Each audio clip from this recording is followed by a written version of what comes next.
आप देख रहे हैं ये रखे हैं एम्पलीफायर SSA 1000 वाट आउजा कंपनी जो अपना सिंगल चैनल में है। तो इस एम्पलीफायर में जो मोस्ट एंड कॉमन फॉल्ट आते हैं, सबसे ज़्यादा पुर्जे खराब होते हैं कंपोनेंट्स, उसी का ये हमने डायग्राम बनाया है। और जो इसमें कनेक्शन होगा वो ही इस डायग्राम में कनेक्शन होगा। मान के चलो आप देख रहे हैं पूरा monocore output transformer, driver unit connection, speaker unit का दोनों कनेक्शन इसमें दिए हुए हैं और इसकी आगे की ओर है पावर सप्लाई। तो सबसे पहले देखेंगे इस एम्पलीफायर के अंदर कौन कौन से कंपोनेंट्स आते हैं। तो देखिएगा हमारे पास एक मेन लीड लगा हुआ है। मेन लीड में सबसे पहले 220 वोल्टेज जाता है और इसका मेन लीड ए है, ठीक है, मेन लीड ए है। और इसका एक बार आप मॉडल भी देख लीजिएगा एम्पलीफायर का, है ना, मॉडल है, मॉडल ठीक है, SSA 1000 वाट। अब इसके बाद जो वोल्टेज डायरेक्ट जाएगा अपना स्विच में जाएगा, स्विच के बाद अपना जाता है स्टेप डाउन ट्रांसफार्मर में। स्टेप डाउन ट्रांसफार्मर 220 वोल्टेज लेगा, फिर आउटपुट में निकालता है कितना 52 0 52 0 52, ठीक, 52 0 52। तो इसमें कनेक्शन कितने हैं 1 2 3 4 5 6 7 8 कनेक्शन है इसमें। 8 कनेक्शन इसमें आप देख रहे हैं, 8 इसमें होने चाहिए ना आउटपुट साइड। 1 2 3 4 5 6 7 8 इतना समझ में आ गया। अगर आपके एम्पलीफायर में पावर नहीं आ रहा है तो सबसे पहले तो हम मेन लीड चेक करेंगे, मेन लीड के बाद स्विच चेक करेंगे, स्विच के बाद अपना ट्रांसफार्मर चेक करेंगे, ट्रांसफार्मर के बाद यहाँ आउटपुट वोल्टेज चेक करेंगे, जो अपना कितना वोल्टेज बनता है 52 वोल्टेज, कितना AC। तो एक बार इस एम्पलीफायर को पावर सीरीज में लगाओ, हम इसमें वोल्टेज चेक करते हैं 52 बनता है नहीं बनता है AC, एक बार देख तो लें पहले तो दिखाइएगा। नहीं कभी कभी YouTube में गलत डायग्राम का इस्तेमाल करते हैं और वो डायग्राम सफल नहीं हो पाते। हम आपको इस एम्पलीफायर का वोल्टेज चेक करके भी दिखाएंगे और इस डायग्राम का भी वोल्टेज दिखाएंगे, voltage same to same copy हो रही नहीं हो रही, नहीं तो हमारा पूरा डायग्राम इस एम्पलीफायर से रिलेटेड नहीं फर्जी डायग्राम माना जाएगा। तो हम दिखाते हैं, मान के चलो इस एम्पलीफायर में पावर आ चुका है, पावर आ गया ना, पावर आ गया है। अब हम इसको AC वोल्टेज में सेट करेंगे। AC 52 वोल्टेज बता रहा है ना 52। अब इसमें AC देखते हैं 52 53 कितना बन रहा। हमने AC में सेट किया मल्टीमीटर, ठीक। AC में सेट करने के बाद हमारे यहाँ से कनेक्शन तो कटी हुई नहीं है ना, नहीं कटे ना। हम इससे कनेक्शन चेक करेंगे इनपुट साइड, इनपुट डायोड की इनपुट तरफ करेंगे ना चेक। इनपुट में कितना आ रहा देखते हैं, आ रहा 52 53 आ रहा ना मल्टीमीटर में, क्लियर है ना, बिल्कुल परफेक्ट। अब इसके बाद इस कनेक्शन में चेक करेंगे, इस तरफ भी उतनी वोल्टेज आना चाहिए।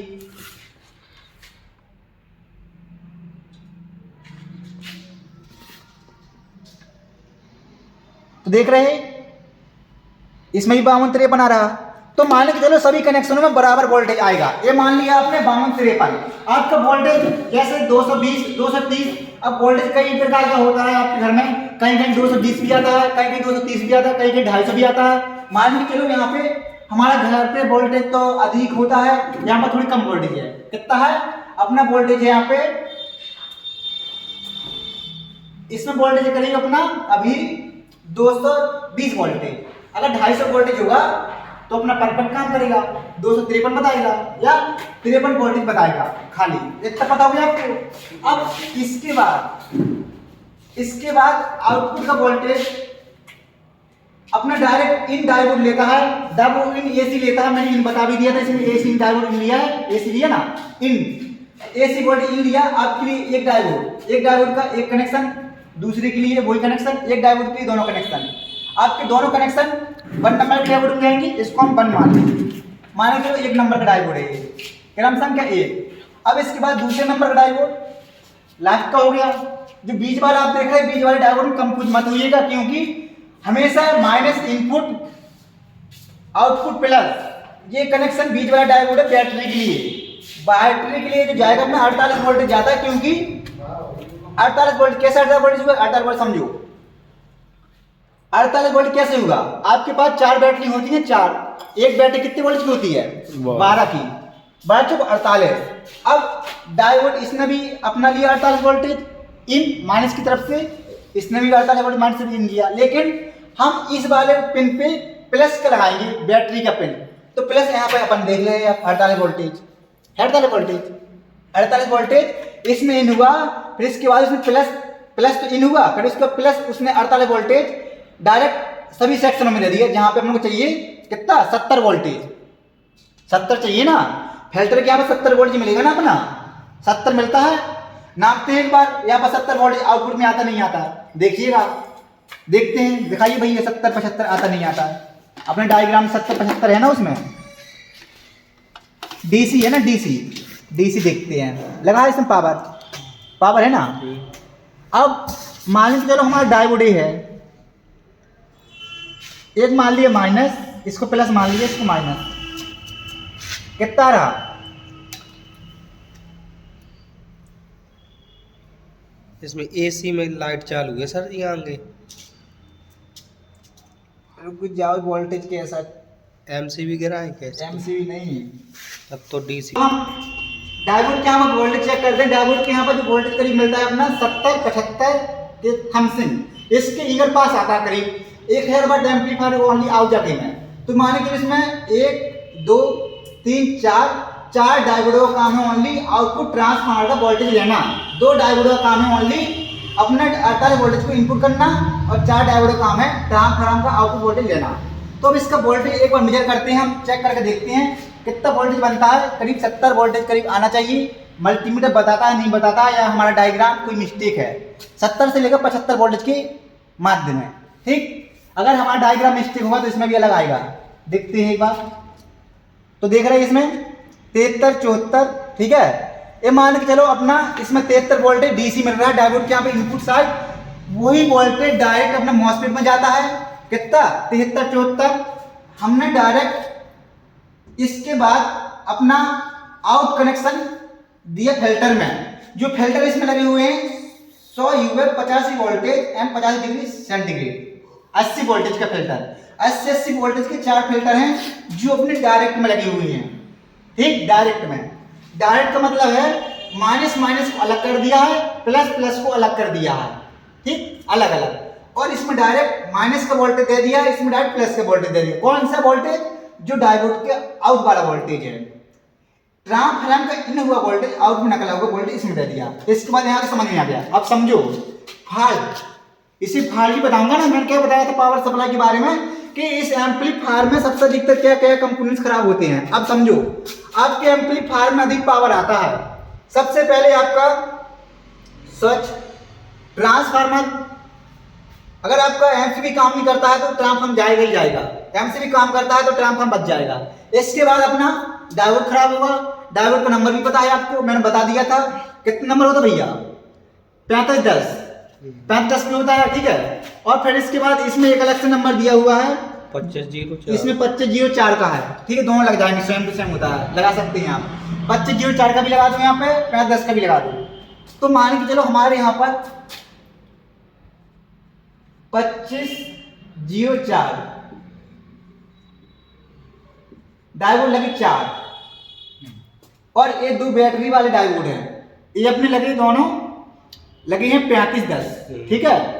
तो इतना तो आपको समझ में आ गया है। अधिक वोल्टेज में एक खराब होता है, एक खराब होता है, एक खराब होता है, एक खराब होता है, और कभी कभी फिल्टर भी ब्लास्ट हो जाते हैं अगर इसमें 85 डिग्री से अधिक टेम्परेचर आ जाए। इसके बाद अपना वोल्टेज डायरेक्ट जाएगा प्लस का वोल्टेज, एमसीबी कनेक्शन समझ लो पहले। एमसीबी कनेक्शन इन वाला कनेक्शन फिल्टरों का, ठीक है, प्लस आउट वाला वोल्टेज एक है अपने ड्राइवर बोर्ड में, एक ही कनेक्शन है, समझ रही हो, एक ही अपना, कुछ नहीं कनेक्शन जुड़ा नहीं है अपना, समझ जुड़ा है किसी में। एक है अपना आउटपुट जो ट्रांसफार्मर में वोल्टेज इन होता है मॉसफेटों का, ठीक है, मॉसफेटों का समझो यहाँ से। एक है अपना ट्रिकिंग, यहाँ से गया रास्ता, एक है वायर, यहाँ से वायर गया घूम के, एक है वायर यहाँ से यहाँ तक के लिए, और अपना इसमें इन हो रहा फ्रीक्वेंसी। कौन सी फ्रीक्वेंसी? जो मॉसफेट की कलेक्टर पिन से निकलता है फ्रीक्वेंसी। वोल्टेज आउट में जो ट्रांसफार्मर इन में होता है, अगर फ्रीक्वेंसी एंड माइनस आपस में टच होता है, ठीक है, या वोल्टेज टच होता है तो एमसीबी गिर जाएगी, डीसी बताएगी। आपको इतना समझ में आया? आप समझो ये ड्राइवर बोर्ड। अब ड्राइवर बोर्ड में आप देख रहे हैं ट्रांसफार्म लगा हुआ है, सॉकेट लगा हुआ है, माइनस बत्ती लगी हुई है, ट्रांजिस्टर लगी हुई 30-55 के। फिर इसके बाद ये भी 44 नंबर का ट्रांजिस्टर है। फिर इसके बाद ये सॉकेट है। फिर इसके बाद 30-55 दो ट्रांजिस्टर है। अब इन ट्रांजिस्टर में वोल्टेज देखते हैं, वही वोल्टेज है कि नहीं है। ऐसा तो नहीं है कि हमारा डायग्राम अलग हो, एम्पलीफायर अलग हो, क्योंकि ये आपका डायग्राम काम का भी ना हो, ठीक है। अगर आपका डायग्राम काम का नहीं हो तो आपको रेफरेंस करने में दिक्कत आ सकती है ना। आपका डायग्राम काम का होना चाहिए, तभी तो रेफरेंस करने मजा आएगा। जो पॉइंट चेक करोगे, पहली पिन क्या काम करती, पहली पिन का कनेक्शन इससे मिल रहा नहीं मिल रहा, अलग से तो नहीं है, ठीक। इसका समझो। अब अपना मान के चलो 30-55 नंबर का ये मॉसफेट लगा, ट्रांजिस्टर लगा है। अब जो ट्रांजिस्टर लगा है किसके पास, 1 2 3 4 5 सॉकेट है, 5 कनेक्शन। कितने? 5 कनेक्शन। 1 2 3 5 कनेक्शन वाले की ट्रांजिस्टर चेक करेंगे, इनमें 69 वोल्टेज आता कि नहीं आता है, ठीक। नहीं आए, ठीक है, 69 नहीं आए तो क्या होगा, आपका डायग्राम अलग होगा, एम्पलीफायर अलग होगा, और आप रेफरेंस करने फंस जाओगे। आपने कभी कभी देखा होगा यूट्यूब में डिजिटल बोर्ड द्वारा पढ़ाते हैं, डायरेक्ट वो गूगल से फाइल निकाल के रख देते हैं, गूगल की फाइल या इंटरनेट वाली फाइल। आपको इंटरनेट वाली फाइल ये कहीं फाइल नहीं मिलेगी, आप कहीं भी सर्च कर लो, गूगल में कर लो, इंटरनेट में कर लो, किसी भी ऐप पर सर्च कर लो, ठीक, आपको मिलेगा नहीं। इसलिए नहीं मिलेगा क्योंकि जो आपको रेफरेंस करना है वो तो चाहिए आपको, वही काम की चीज़ है। ऐसे तो नहीं है आपको 50 पॉइंट बता दिए उसमें से एक भी नहीं मिले, आपको यही एम्पलीफायर मिलना है रेफरेंस के लिए, वही पूरा रखा हुआ है डायग्राम, ठीक। अब मान के चलो डायग्राम तो है, अब इसमें 30-55 ट्रांजिस्टर लगा है। अब इसमें भी 30-55 देखेंगे, किस तरफ दिखाओ, यहाँ पे कैमरा आप लाइएगा। अब इसमें बॉडी में टच, हाँ 5 कनेक्शन है, 1 2 3 4 5 है ना। इस तरफ देखते हैं, इस तरफ 5 कनेक्शन है आपकी, 1 2 3 4 5 है ना, 5 है ना, 5 देख रहे हैं। अब इसमें देखो 5, 1 2 3 4 5, ठीक। अब इसकी जो दूसरी नंबर की पिन है, इस पे आ रहा डीसी 69 वोल्टेज, ठीक है। अब इसमें चेक करेंगे 69 वोल्टेज है कि नहीं है, देखेंगे ना 69 वोल्टेज कहाँ पे है। ऐसा तो नहीं है आपको मिस्टेक रेफरेंस करने में समस्या आए, 69 वोल्टेज हम देखेंगे। 69 वोल्टेज मिलना चाहिए आपका दूसरी नंबर पिन में, माइनस में लगाएंगे यहाँ पे, ठीक। अब देखो कौन सी दूसरी पिन, 69 वोल्टेज,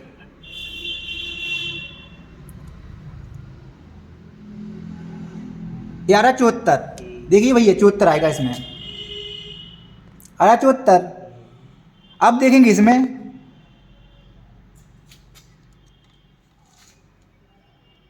इसमें आ जाएगा,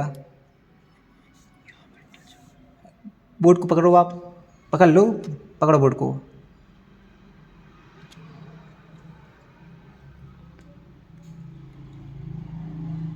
तो हम वोल्टेज टेस्ट करके दिखाते हैं, इसमें 74-73 वोल्टेज बनता नहीं बनता, जो हमने बताया दूसरी या तीसरी पिन। तो मान लें चलो हमारी ए वाली पिन है,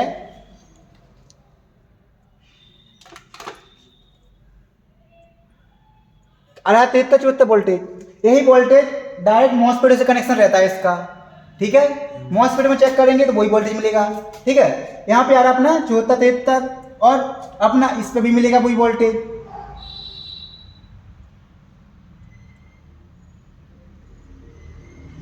इस पे मिलता है वही वोल्टेज, और इसके बीच की पे मिलेगा वही वोल्टेज। देखो मिल रहा ना, इसकी इस पे मिलेगा वही वोल्टेज, और इस वाली पे वही वोल्टेज मिलेगा, मिल रहा ना। दोनों ट्रांजिस्टरों में, दोनों ट्रांजिस्टरों में वही वोल्टेज मिल रहा है, 73-74। अब देखते हैं हमारे डायग्राम के अंदर, लाइन काट दो आप।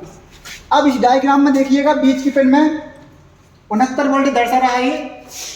अगर आपकी पावर सप्लाई कम है तो 69 वोल्टेज बनेगा, 69 यहाँ पे, 69 यहाँ पे बीच की पिन में। फिर इसके बाद अपना कनेक्शन वो सेम गया है, ठीक। ये प्रक्रिया डायग्राम है। अब इसके बाद अपने आता है दोस्तों थोड़ी लंबी हो सकती है वीडियो, हम थोड़ी शॉर्ट में बताएंगे क्योंकि इतना अधिक काम नहीं है, क्लास भी आगे की ओर है। तो हम इस ट्रांसफार्मर का नाम बता के, हम इसका नाम बता के ओनली ट्रांजिस्टर के बारे में बता दे रहे। अब ट्रांजिस्टर देख रहे हैं आप, ये भी ट्रांजिस्टर है 3055, करीब 15 वोल्टेज, 17 वोल्टेज, 15 वोल्टेज और डायरेक्ट पहले नंबर पे जाएगा 15 वोल्टेज और दूसरी ग्राउंड होती है अपनी सॉकेट की, तीसरी होती है अपनी प्लस की ना पीएफ की प्लस की होती है। फिर इसके बाद चौथी नंबर की पिन होती है अपनी प्लस की 15 वोल्टेज। अब ये चेक करते हैं अपना इस सॉकेट में इतना वोल्टेज आता नहीं आता, ये भी चेक कर लीजिए, पावर है भैया। अब एक बार 4 सॉकेट वाले कनेक्शन में एम्पलीफायर को चेक करेंगे। 4 सॉकेट वाला कहाँ पे अपना लगाइएगा, 4 सॉकेट वाला,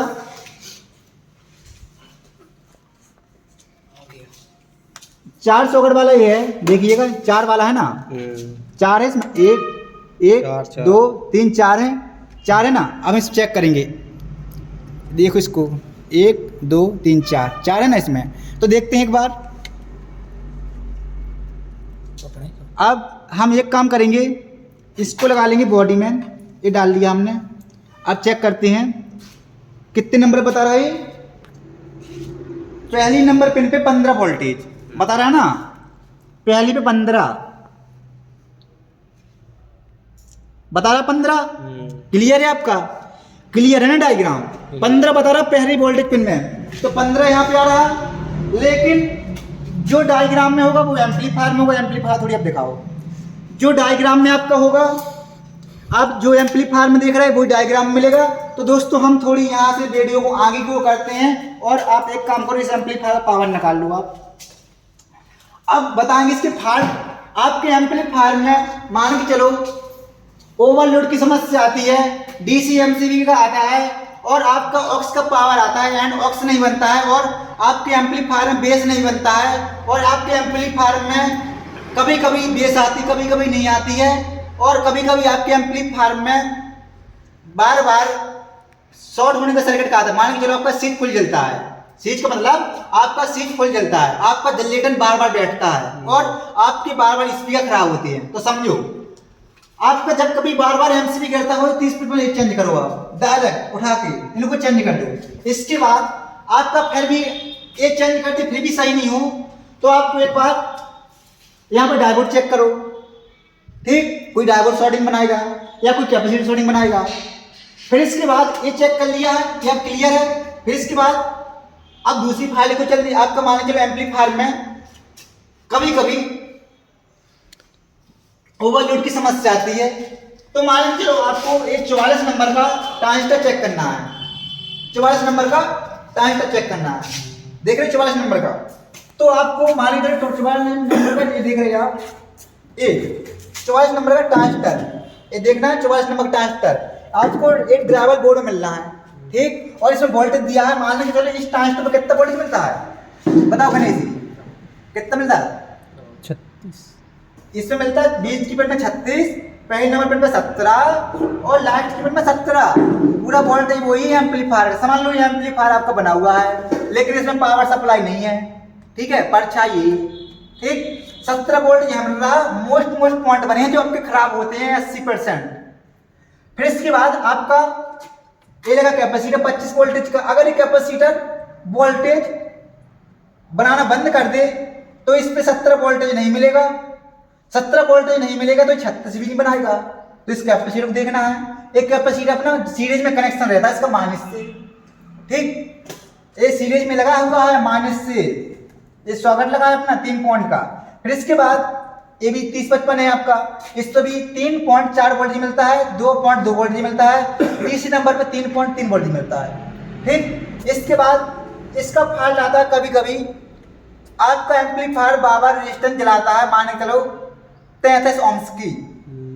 एक 33 ohms कब जलती है? जब एम्पलीफायर में आप ओवरलोड दे दो, अधिक साउंड लगा दो, अधिक स्पीकर लगा दो। इसके कई फॉल्ट हैं तो हम फॉल्ट तो पूरे नहीं बता पाएंगे क्योंकि हम ओनली डायग्राम के बारे में समझा रहे हैं जी। और ये ट्रांसफार्मर आप देख रहे हैं, 2 कनेक्शन इसके ओपन है, ठीक है, कटी हुई है और 2 कनेक्शन किया हुआ है हमने, ठीक। ये वोल्टेज बताया है, 1.1 वोल्टेज, 2.1 वोल्टेज। तो अब आगे को चलते हैं। अब देखिएगा अपने मॉसफेट में जो पहली पिन होती है, पता ही है आपको, ऑक्सी होती है। अपना ये NPN मॉसफेट है, कलेक्टर पिन है आपकी स्पीकर के लिए, अपनी बेस पिन वोल्टेज के लिए, ठीक है। एमीटर है अपनी सिग्नल के लिए। मान लीजिए एमीटर पिन आपने पहचान ली, इसकी एमीटर इसकी वही है, मैंने आपको कई बार बताया था। आपका मान लीजिए चलो एक ही कंपनी का कोई चीज हो, मान लीजिए चलो आपकी होंडा कंपनी की गाड़ी है, उसमें कोई सा भी वही नंबर का सीसी है, मान लीजिए चलो 110 सीसी है आपका, आपके नट बोल्ट वही लग जाएंगे, नट बोल्ट वही लग जाएंगे, वही काम आएगा। तो आपको एक का कनेक्शन बनता है, वैसे ही सभी का कनेक्शन बना लेना है। आप इतना घबरा नहीं, कितने सारे मॉसफेट लगे हुए हैं, मैं इनका कनेक्शन कैसे करूं कैसा ना करूं, आपको एक तक रिवीजन करना है, सभी का अपने आप ऑटोमेटिक निकल जाएगा। मान के चलो आपको होंडा की गाड़ी रिपेयरिंग करना आता है, सभी गाड़ी रिपेयरिंग कर दोगे आप, जितनी भी यहाँ बनती हैं होंडा में, ठीक है। लेकिन 110 सीसी, तो अपना 5200 मान लिया 110 सीसी है, आपको इसको रिपेयरिंग करना आता है तो सभी का डाटा शीट निकाल लोगे, इतना पता हो गया है। अब इसके बाद एक फैन अपनी होती है ट्रांसफार्मर के लिए। ट्रांसफार्मर में इनपुट होगा फ्रीक्वेंसी, एक ये कनेक्शन, एक मॉसफेट का 2 मॉसफेट, सभी मॉसफेट होगा एक साथ होता है कनेक्शन, प्लस प्लस फ्रीक्वेंसी का एक साथ करके अपन ने ट्रांसफार्मर में इनपुट कर दिया एक कनेक्शन, दूसरा कनेक्शन इस तरफ इनपुट कर दिया, बीच में कर दिया अपन ने माइनस कहां से उठा के लाए, माइनस अपन ने लाए उठा के इस बॉडी से, बॉडी में कर दो, कहीं पे भी कर दो, या कैपेसिटर के माइनस में कर दो, एक परफेक्ट है। अब इसके बाद कॉमन 2 ohms 4 ohms, कॉमन तो मान लिया कॉमन में, 2 ohms तो मान लिया 2 ohms में, 4 ohms मान लिया 4 ohms में, ठीक। अब इसका वैसे ही है। तो हम अपनी वीडियो को दोस्तों कट करते हैं और आपको इस डायग्राम से बहुत ही एक्चुअली अच्छा ही रिस्पांस मिलेगा, क्योंकि ये जो वीडियो बनी हुई है ओनली एम्पलीफायर का टोटल डायग्राम की सहायता से ये वीडियो है, और इस वीडियो को आपको अधिकतर सेव करके रखना है, और आपको ये वीडियो अधिकतर यूट्यूब पर एंड किसी भी इंटरनेट एंड किसी भी ऐप पर नहीं ये वीडियो मिलेगा। और इस वीडियो से आप किसी भी नंबर का 5200 नंबर का एम्पलीफायर आपके यहाँ पे आता है, कोई भी आउजा हो, स्ट्रेंजर हो, या आपके पास स्टूडियो मास्टर क्यों ना हो, छोटा हो बड़ा हो, आपको फर्जी डायग्राम यूट्यूब पर कई क्लास टीचर कराते हैं और समझा के बताते हैं, लेकिन वो फर्जी डायग्राम होते हैं, आपको इससे लाइफ लो में जाएगी, आगे की ओर पॉजिटिव में नहीं बढ़ेगी। लेकिन इस डायग्राम से आपको लाइफ ओनली पॉजिटिव में बढ़ना ही बढ़ना, क्योंकि इसमें आपको पूरे वोल्टेज जो एम्पलीफायर में वही वोल्टेज हमने बताया हुआ है, और एक्चुअली में आपको डायग्राम किसी भी यूट्यूब वाले के पास नहीं मिलेगा, क्योंकि यूट्यूब वाले जो होते हैं और भी क्लास कराते हैं एम्पलीफायर की, वो ओनली अपनी क्या कराते हैं, इंटरनेट द्वारा क्लास कराते हैं, डिजिटल बोर्ड द्वारा क्लास कराते हैं। डिजिटल बोर्ड की क्लास सफलता नहीं है, जो हाथ से करके दिखाता है वही सफलता मानी जाती है। और दोस्तों हम और अगले वीडियो पर मिलेंगे। अगर दोस्तों हमारा वीडियो अच्छा लगे और जो ये वीडियो भारत के अलग अलग कोने में फैलेगी, और इस वीडियो से आपको अच्छा रिस्पांस मिलेगा, और जो स्टूडेंट नए बैच में आना चाहते हैं, मान के चलो जनवरी में न्यू ट्रेनिंग हमने डेट फिक्स कर दी गई है 1 जनवरी से, तो उस ट्रेनिंग डेट में जो स्टूडेंट आना चाहता है वो अपने सीट का एडमिशन करवा ले। और आप फरवरी मार्च का सोचना चाहते हो, फरवरी मार्च में नहीं हो पाएगा, और ना ही दिसंबर में एडमिशन हो पाएगा। तो दोस्तों हमारा वीडियो अगर अच्छा लगा तो प्लीज़ लाइक कीजिएगा, सब्सक्राइब कीजिएगा और चैनल को सपोर्ट कीजिएगा। सभी दोस्तों के लिए थैंक यू।